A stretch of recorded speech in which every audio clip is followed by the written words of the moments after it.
Okay, it's recording now. So I'm on the A6700. A really basic setup here. Just a camera on the tripod. That's an LC30 BI. That's it. And just a iPhone shining the light against the wall, and an Amazon page open in front of me because the background is white. And that's the basic setup for this video. So,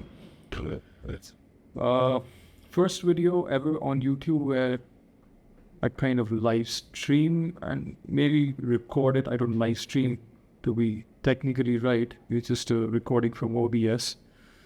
The recording goes on to the A6700. I've been trying to get the RTX voice enabled because the air conditioner is making some noise, and the voice seems to echo because I don't have any noise cancellation or any phones in the room. So that's just the basic setup.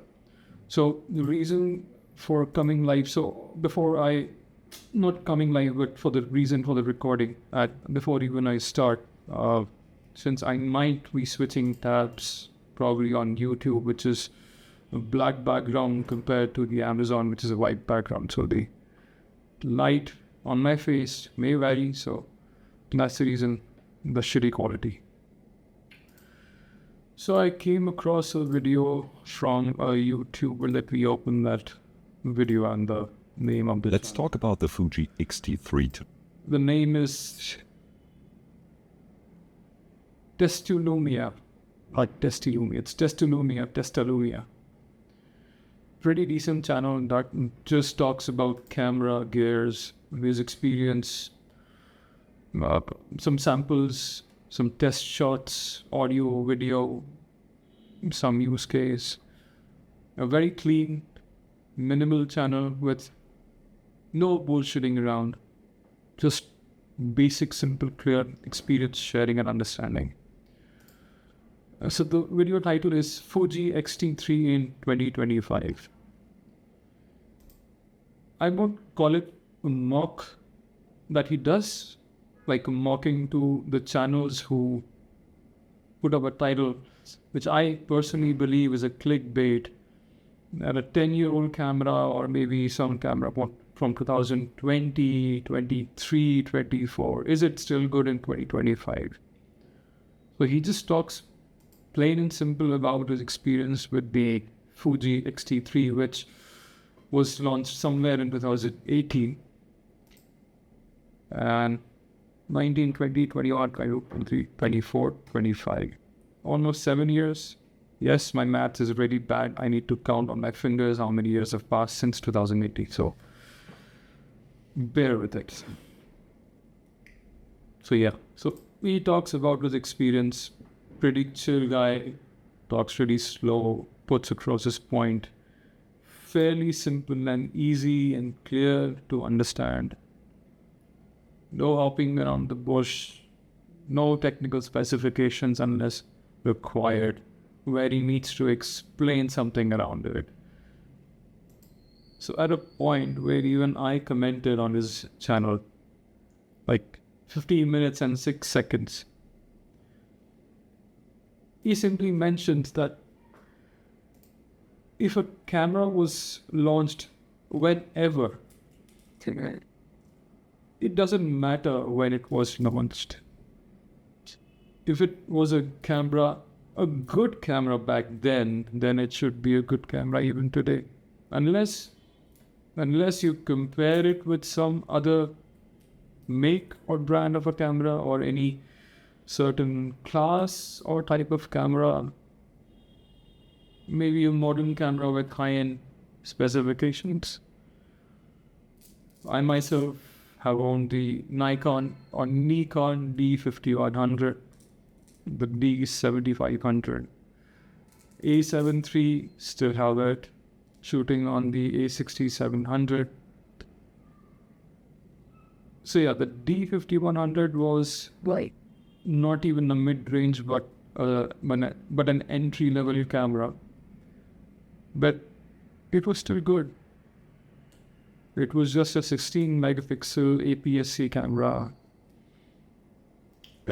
DSLR, so probably a phase detect or maybe a contrast detect autofocus. I don't remember even. Pretty old technology. That camera was somewhere from 2014 or 13, I guess. Somewhere around that timeline, I mean. But yes, if you pair it up with Nikon's DSLR line of maybe a 35 and have good lighting, it's a pretty sweet camera. It's a pretty decent camera. You get pretty decent images.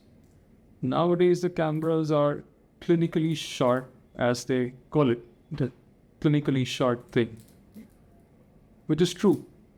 Everything is so crisp and clear, and we don't remember the images or photographs that we call to be so clinically clear, crisp, and sharp.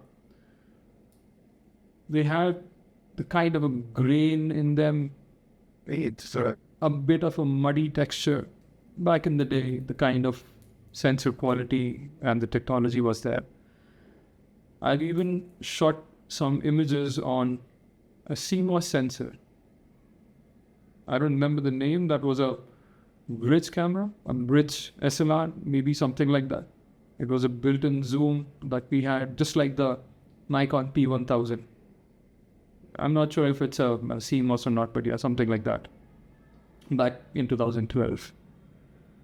So the images were grainy, but they looked good. Something relatable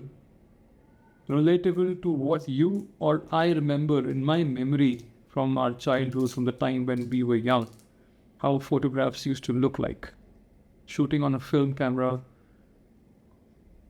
had a different level of contrast, a different level of tonality to the colors, a different, what else? The grain factor we talked about.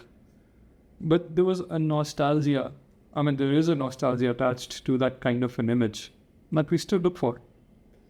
Professional photographs, like here you need, maybe I'm just saying, maybe you need some short, clinical, clear images, which goes by today's standards as acceptable, or something that you can present in the media, or whatever it is.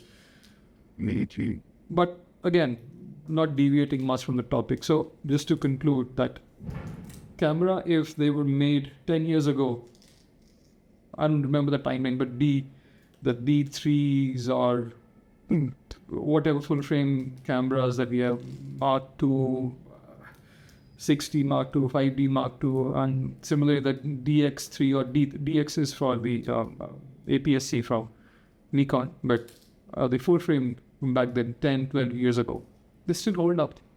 It's all about what you like as a picture. I mean, how you want to see the picture, how you perceive the picture to be, the one that you've shot. It may feel nostalgic to you. You may feel like it's actually something that you shot that you can take back home. Print it on a big poster size sheet, and then hang it up on the wall. Something that looks good. The moment you look at it, you know that's a picture you shot. There's a moment that you've captured. It's just not something randomly you went about and did or clicked on the camera. So yeah, again, what the YouTuber said, the channel name is Testulumia, Testulumia, Testulumia. Pretty decent guy and chill guy. I really like how he talks in the video and how he presents his thoughts. So yeah, it doesn't matter when the camera was released. If it was good back then, it is still good. There is no degrade in the technology. The technology in it remains the same. It doesn't change. What changes is the standard of photography, of how we perceive the photographs to be, the technology in the camera, how enhanced they are. I will never say they are good or bad. They are enhanced. Now, do you like that enhancement or you do not? Depends on how you perceive the image to be. What your thoughts are about how a photograph should look like. The people who have never experienced or shot or seen any photographs, or maybe even themselves in a photograph which was shot on the film cameras, the 35mm film cameras, or any other class of film cameras. I'm not well versed with the film cameras, though that's the reason I keep blabbering around much, not straight to the point. So whatever. So they may not be able to relate the feeling of nostalgia when looking at those images.